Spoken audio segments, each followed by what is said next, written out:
할렐루야, 심정란 목사입니다. 지금은 사순절의 절기를 보내고 있는 시간입니다. 이 사순절 기간 안에는 예수님이 고난을 받으신 고난주간도 자리 잡고 있습니다. 이 사순절에 우리는 더 영적으로 각성할 필요가 있고 또 예수님의 그 고난을 깊이 묵상하는 시간을 함께 가져보는 시간이면 참 좋겠습니다. 요즘 저는 이제 한 두어 가지의 기도 제목, 정말 중요한 그러한 기도 제목이 있었는데요. 그 최근에 정말 기적적으로 그 기도의 응답을 받았습니다. 그래서 여러분과 함께 오늘은 기도에 관해서 하나님 말씀을 가지고 증거하는 그러한 시간을 갖도록 하겠습니다. 제가 본문으로 택한 말씀은 예레미야 33장 2절 3절입니다. 한번 제가 봉독해 드리겠습니다. 이를 행하시는 여호와, 그것을 만들며 성취하시는 여호와, 그의 이름을 여호와라 하는 이가 이와 같이 이르시도다. 너는 내게 부르짖으라. 내가 내게 응답하겠고 내가 알지 못하는 크고 은밀한 일을 내게 보이리라. 우리가 요절로 많이 암송하는 그러한 구절이라고도 할 수가 있습니다. 그런데 이때에 하나님께서 예레미야를 통해서 너는 내게 부르짖으라, 이렇게 부르짖으라는 게 바로 기도하라, 하나님께 기도로 요청하라, 이런 말씀인 거죠. 이렇게 강력하게 예레미야 선지자를 통해서 말씀하시는 그 배경이 중요한데요. 그때의 배경은 정말 그 풍전등화라고 할까요? 남유다 왕국이 멸망하기 직전이었던 것입니다. 예레미야가 맞닥뜨린 이제 왕들이 있었는데 그 중에서 남유다 왕국의 마지막 왕인 시드기야 왕에게는 예레미야가 정말 여러 번 그에게 찾아가서 하나님께로 돌아오기를, 하나님 앞으로 돌이키기를, 모든 그 백성들과 함께, 이제 왕이 중요한 역할 아닙니까? 그러니까 왕이 돌아오면 백성들이 다 따라오기 때문에 시드기야와 여러 번 부딪힙니다. 그러나 시드기야는 예레미야 말을 귀를 막고 듣지 않고 심지어는 웅덩이에 빠뜨리기도 하고 아주 그 시위대 뜰 그 왕이 근무하는 그 왕실이 있는데 그 근처에 그 시위대, 군사 시위대에 감옥이 있는데 그 감옥에다가 예레미야를 처박아 구속하는 그런 참 끔찍한 일들을 예레미야의 그 활동 시기에 있었던 것입니다. 그래서 이제 예레미야는 남유다가 멸망하고 자기 민족이 멸망하는 것을 이렇게 목격을 한 선지자로서 정말 눈물로 호소를 했던, 그 눈물의 선지자라고 그렇게 회자되고 있지 않습니까? 그 예레미야 다음에 나오는 예레미야 애가 슬플 애자죠. 노래 가자. 정말 예레미야가 가슴을 치며 통탄하는 그러한 망해가는 남유다 왕국을 바라보면서 지은 시라고 할 수가 있는데요. 그래서 이제 그는 정말 그 하나님께 받은 말씀을 정확하게 그 이스라엘 백성들에게 고지를 하는데도 불구하고 그들은 외면하고 결국은 그 당시에 예레미야 말을 경청하지 않았기 때문에 결국 바벨로니아 왕국에 의해서 철저하게 능멸당하고 멸망합니다. 시드기야는 이제 도망을 가다가 아라비아 길로 통하는 그 문으로 통과해서 도망하다가 잡혔죠. 바벨론 군사에 잡혀서 끌려서 이제 바벨로니아로 끌려가는, 포로로 끌려가는 중에 이제 두 아들이 있었는데 이제 두 아들을 그 바벨론 군사들이 죽입니다. 그리고 죽인 후에, 그러니까 아들들의 죽음을 다 목격한 거죠, 아버지가. 그리고 시드기야의 두 눈을 뽑습니다. 참 그들의 잔인함은 잔인하고 정말 그 잔혹한 처사는 이루 말할 수가 없습니다. 그런 후에 시드기야가 두 눈이 뽑혀서 이제 바벨로니아로 끌려가는, 그렇게 해서 예레미야가 이제 그 예레미야 성경의 이제 끝을 장식하고 있는데요. 그러니까 너무나 불행한 사태를 바라보고 미리 예언한 그런 이제 그 말씀이 예레미야 성경입니다. 당연히 예레미야 선지자가 쓴 것이고요. 그래서 이제 그가 이렇게 이 망해가는 나라와 그 왕국을 바라보면서 그 호소를 하는 것이죠. 여기 29장, 예레미야 29장에도 11절 이런 말씀을 하십니다. 여호와의 말씀이니라 너희를 향한 나의 생각을 내가 아나니 평안이요 재앙이 아니니라. 너희에게 미래와 희망을 주는 것이니라. 12절입니다. 너희가 내게 부르짖으며 내게 와서 기도하면 내가 너희들의 기도를 들을 것이요. 13절입니다. 너희가 온 마음으로 나를 구하면 나를 찾을 것이요 나를 만나리라.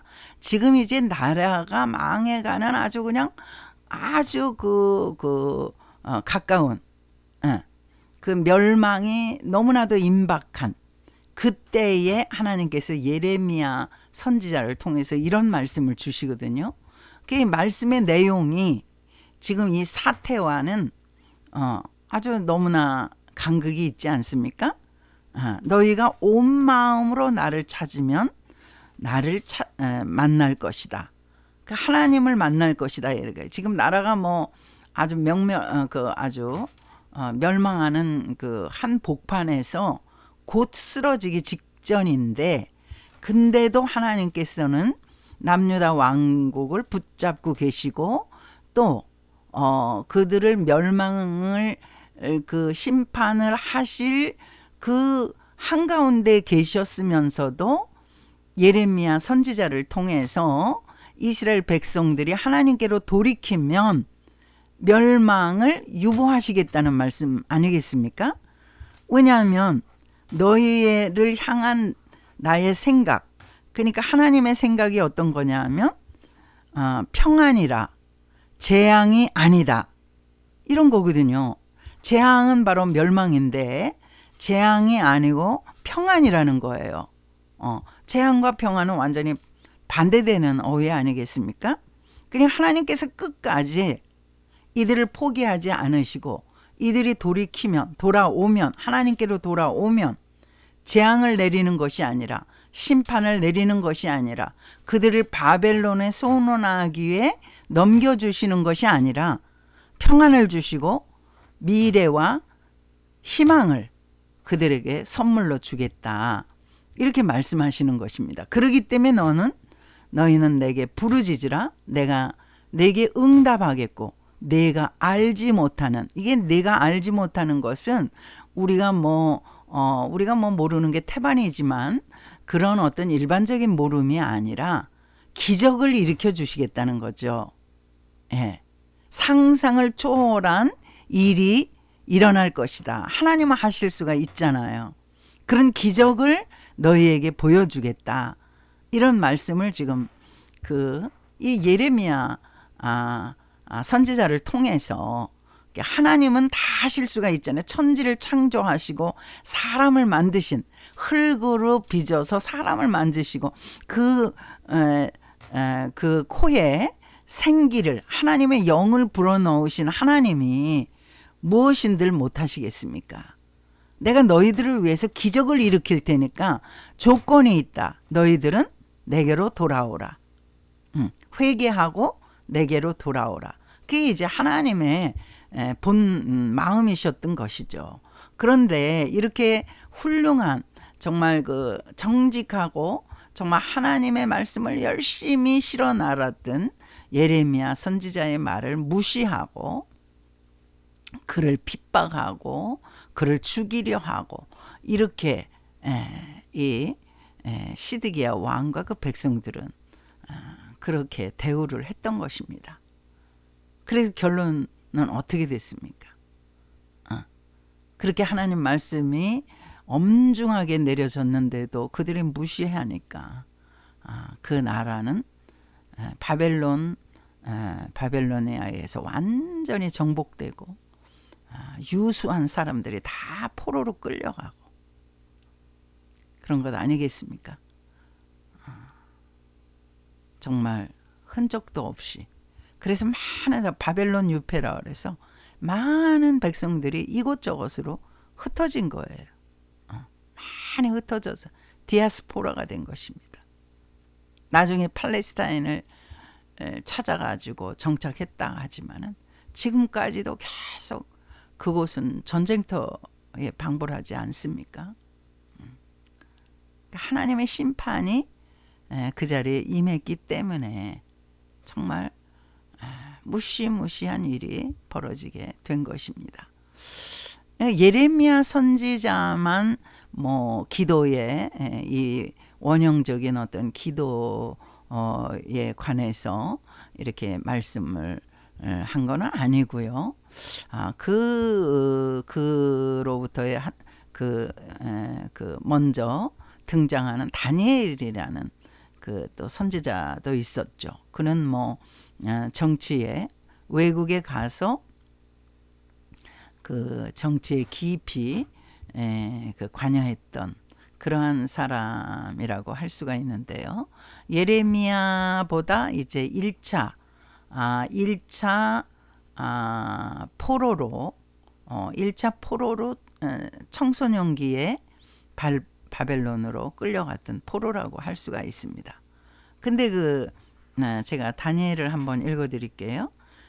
다니엘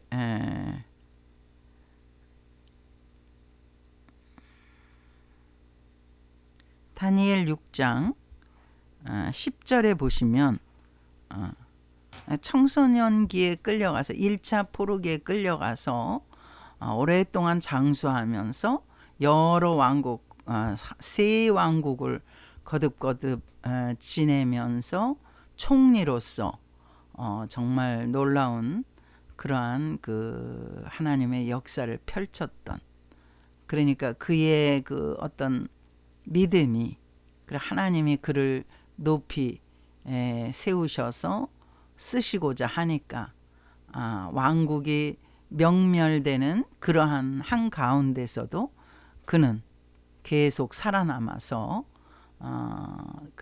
메데 파샤, 바벨론, 메데 파샤 세 왕국에 걸쳐서 총리를 했던 그런 사람입니다.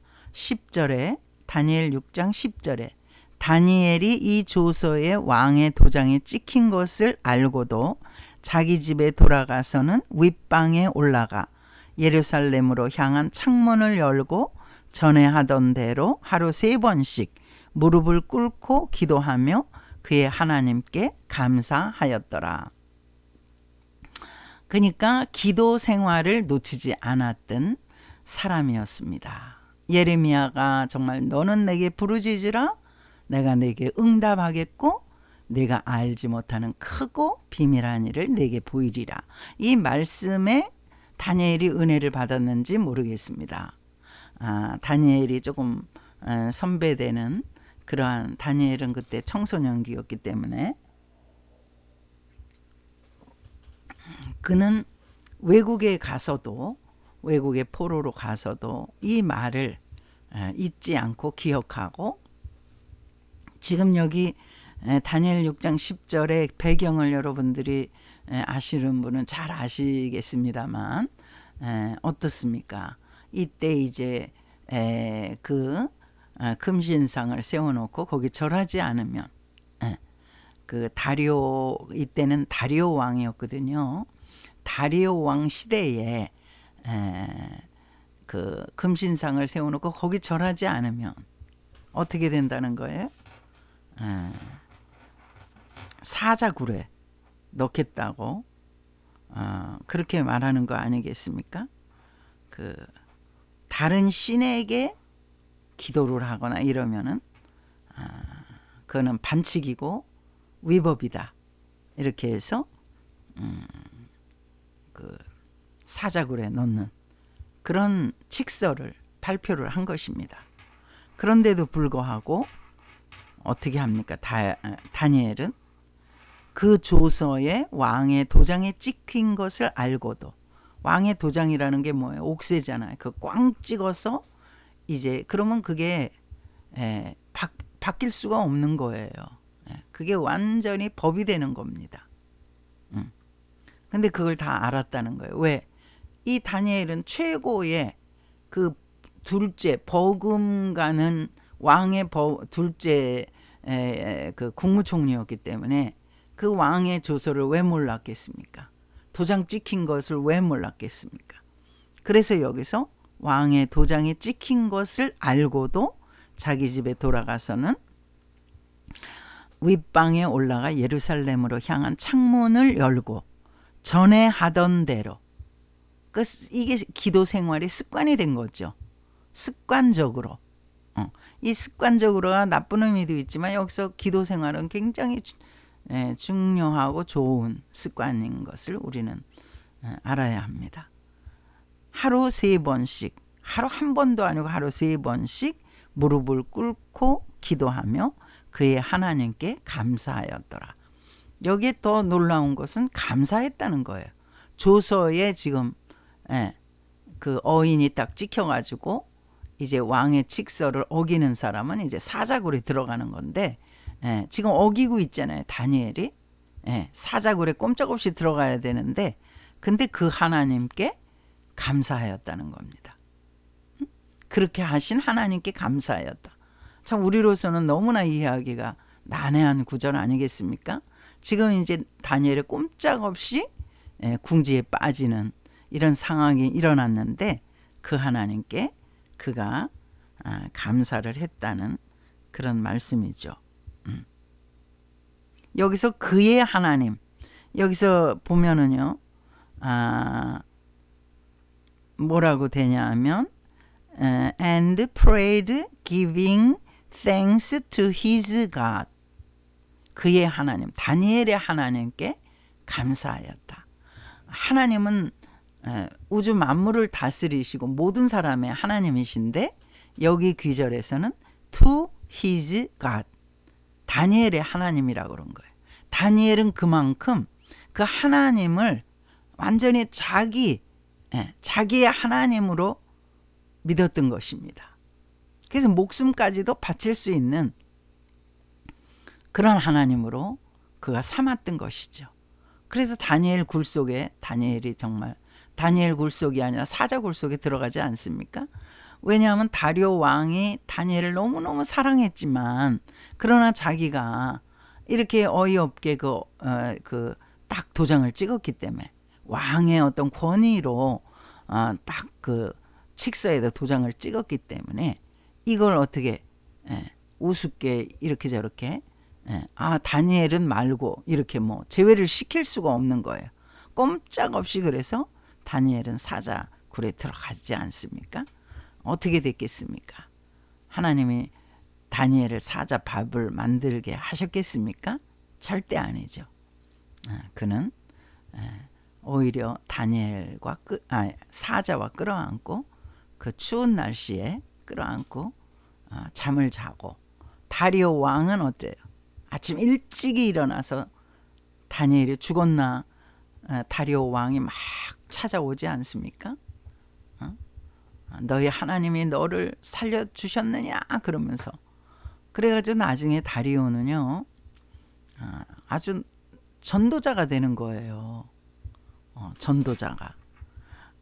이 하나님이야말로 거짓신이 아니고 참신이시다. 이렇게 그가 고백하는 거예요. 여기 제가 다리오 왕의 고백을 한번 제가 한번 읽어 드릴게요. 18절에 다리오 왕이 궁에 돌아가서는 밤이 새도록 금식하고, 이 왕이 다니엘을 얼마나 사랑한지 이 한 구절에서 다 나타나지 않습니까? 이거 뭐 자기가 바꿀 수 없는 조서를 내렸기 때문에 꼼짝없이 다니엘이 사자의 밥이 되는 이 상황에서 그가 얼마나 고통스러운 밤을 지내겠습니까? 그 앞에 오락을 그치고 잠자기를 마다하니라. 잠을 밤새워서 잠을 자지를 못했던 거예요. 왕이. 오락도 그치고 자기가 사랑하는 다니엘이 지금 죽게 생겼는데, 사자의 밥이 되었는데 그가 무슨 즐거운 그런 오락을 할 수가 있겠습니까? 그런데 19절에 이튿날에 왕이 새벽에 일어나 급히 사자굴로 가서, 20절, 다니엘이 든 굴에 가까이 이르러서 슬피 소리질러 다니엘에게 묻되, 살아계시는 하나님의 종 다니엘아, 내가 항상 섬기는 내 하나님이 사자들에게서 능히 너를 구원하셨느냐 하니라. 21절에 다니엘이 왕에게 아뢰되, 왕이여 원하건대 왕은 만수무강하옵소서. 사자굴에서 다니엘의 목소리가 들리는 거예요. 이게 크고 은밀한 일을 우리에게 보여주시는 것입니다. 우리가 전심으로 주를 찾으면, 부르짖으면 내가 알지도 못하는 크고 비밀한 일을 내게 보여주리라. 이게 바로 크고 비밀한 일 아니겠습니까? 다니엘의 목소리를 다시 들을 수 있는 이 다리오 왕이 얼마나 놀라면서 기뻤겠습니까? 다니엘의 고백을 들어보세요. 나의 하나님이 이미 그의 천사를 보내어 사자들의 입을 봉하셨으므로 사자들이 나를 상해하지 못하여 싸우니, 이는 나의 무죄함이 그 앞에 명백함이오며, 또 왕이여 나는 왕에게도 해를 끼치지 아니하였나이다 하니라. 사자들이 나를 해하지 못하게 하셨다. 누가? 나의 하나님이. 이렇게 고백하는 거예요. 그러니까 23절에 왕이 심히 기뻐서 명하여 다니엘을 굴에서 올리라 하매, 그들이 다니엘을 굴에서 올린즉 그의 몸이 조금도 상하지 아니하였으니, 이는 그가 자기의 하나님을 믿음이었더라. 그러니까 이제 왕이 드디어 24절입니다. 다리오 왕이 말하여 다니엘을 참소한 사람들을 끌어오게 하고 그들의 처자들과 함께 사자굴에 던져 넣게 하였더니, 그들이 굴 바닥에 닿기도 전에 사자들이 곧 그들을 움켜서 그 뼈까지도 부숴 들었더라. 다니엘을 참소한 자들을 그냥 온 식구까지 다 다니엘이 밤새 묵었던 그 사자의 굴 속에다가 던져 넣었더니 닿기도 전에 다 뼈가 다 부셔졌다는 거예요. 그리고 이제 이 다리오가 드디어 전도하는 것 아닙니까? 25절입니다.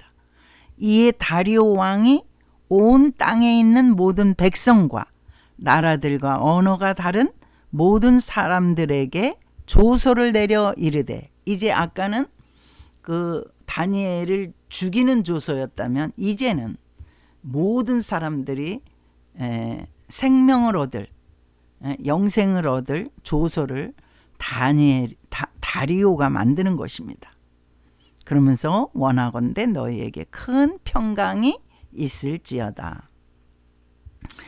26절입니다. 내가 이제 조서를 내리리라. 내 나라 관할 아래에 있는 사람들은 다 다니엘의 하나님 앞에서 떨며 두려워할지니, 다니엘의 하나님, 다니엘이 아니라 다니엘의 하나님, 다니엘이 믿는 하나님 앞에서 떨며 두려워할지니, 그는 살아계신 하나님이시요 영원히 변하지 않으실 이시며, 그의 나라는 멸망하지 아니할 것이요 그의 권세는 무궁할 것이며.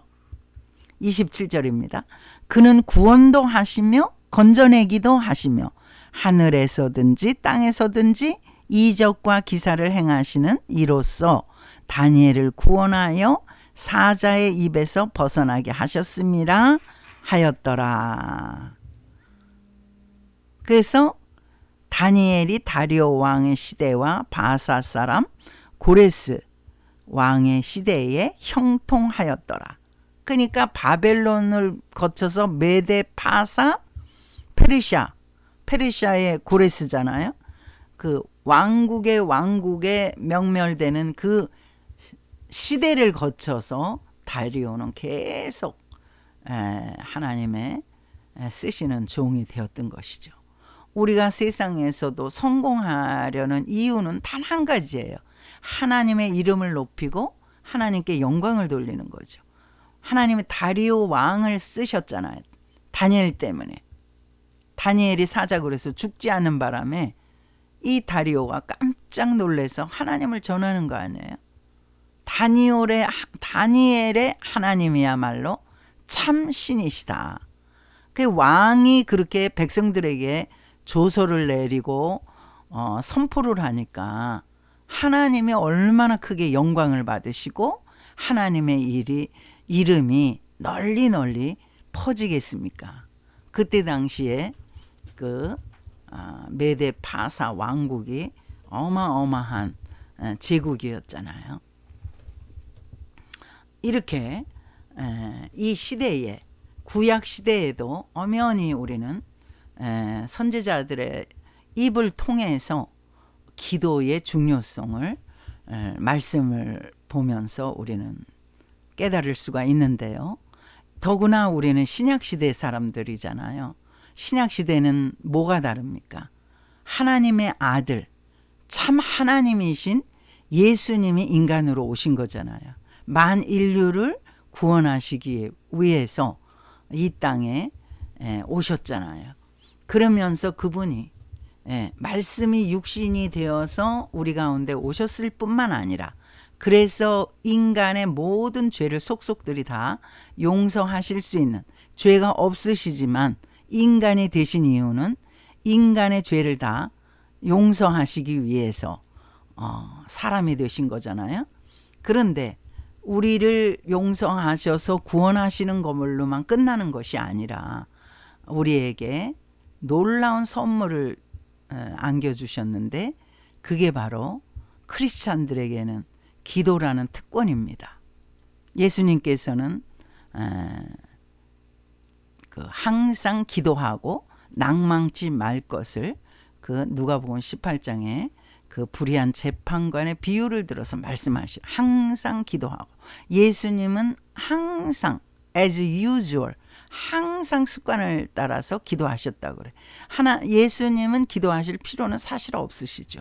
그 자신이 하나님의 아들이시고 하나님이시면서 뭐 기도하실 필요가 없으신데도 기도의 모본을 우리에게 보여주시기 위해서 예수님은 습관을 좇아서 기도하셨다 그래.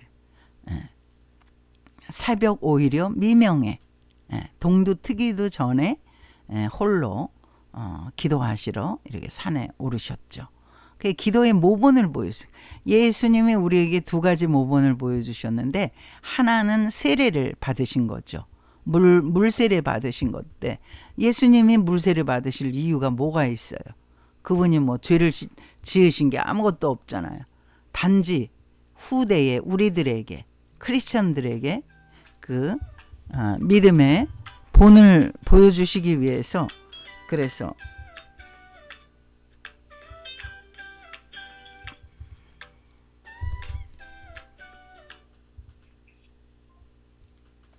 그래서 죄송합니다. 예수님이 그 친히 그 기도의 모본을 보이셨다고 할 수가 있습니다. 그런데 이제 이 기도라는 그 기도의 어떤 위력은 대단한 거예요. 아까 예레미야 선지자가 우리에게 가르쳐 준 대로 크고 비밀한 일, 네가 알지 못하는 크고 비밀한 일, 그걸 기도를 통해서 우리에게 보여주시는 것이죠. 마찬가지로 우리가 예수님의 이름으로 기도할 때 우리는 생각지도 못하는 하나님의 뜻이 우리의 삶에서 구현되는 것입니다. 그게 바로 크고 비밀한 일이에요. 때로는 우리가 기도한 것이 그대로 이루어지지 않을지라도 하나님은 우리에게 우리의 필요한 것을 더 크고 놀라운, 우리가 알지 못하는, 생각지도 못하는, 상상도 하지 못하는 더 크고 비밀한 것을 우리에게 보여주시는 것입니다. 그래서 하나님은 좋으신 하나님이 되시는 거예요. 이 놀라운 특권을 우리에게 선물로 예수님이 가져다 주셨는데, 과거에는 하나님이 특별하게 선정하신 그런 선지자나 그런 왕이나 이런 그 특별한 사람을 통해서 이렇게 백성들에게 백성들을 위해서 기도하고 이렇게 특별하게 역사하셨다면, 예수님이 오신 이 신약시대 이후로는 모든 크리스찬들이 다 만인 제사장들이 되는 거예요. 그래서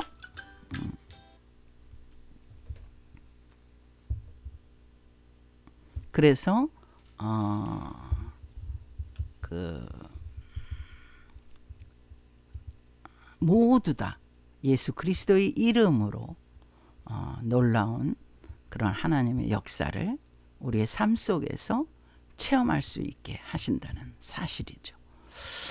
그래서 크리스천이면서 기도를 게을리하거나 기도 생활의 맛을 모르면은 정말 1%도 그 하나님이 주시는 기쁨과 기적을 체험하지 못하는 정말 1% 미만인 그러한 그 삶을 누린다고 할 수가 있습니다. 기도 생활에 능통한 사람은 정말 100% 하나님께서 주신 만족감과 평강을 누린다는 사실을 믿으시기를 주님의 이름으로 축복합니다. 감사합니다. 오늘 여기까지 하겠습니다.